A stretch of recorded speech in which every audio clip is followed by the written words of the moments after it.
Në qytetin e Kavajës, Myftinia ka marrë përsipër shpërndarjen e ndihmave humanitare për familjet në nevojë, duke përzgjedhur vetë përfituesit. Ndihmat u sigurua në kuadër të bashkëpunimit mes Komunitetit Musliman të Shqipërisë dhe Qendrës së Mbretit Selman në Arabinë Saudite, dhe përfshin familje me nevoja ekonomike, jetim dhe invalid. Myftiu i Kavajës, zoti Besnik Leçini, falënderoi Qendrën Saudite për kontributin dhe theksoi rëndësinë e falënderimit ndaj njerëzve, duke cituar mësimet e profetit. Jemi sot këtu në qytetin e Kavajës, ku ashtu si edhe vitet e mëparshme,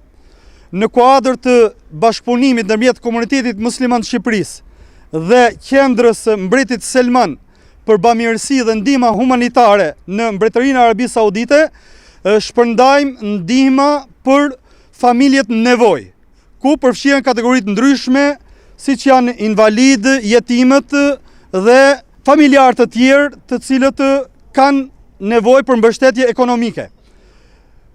Nuk dua që të zgjatemi, por në mbështetjet asaj që thot profeti alayhis salam se nuk e falenderojnë Allahun xhelle shanu ai që nuk falenderon njerëzit, do të falenderoja përzemërsisht pikërisht Qendrën e Mbretit Selman për kontributin e tyre që japin në ndihmë të familjeve në nevojë, veçanërisht tani që jemi në vigjilje të muajit begat të Ramazanit. Allahu ja shpërblef me të mira në dynja dhe në ahiret, edhe Komunitetit Musliman të Shqipërisë gjithashtu për koordinimin dhe bashkëpunimin.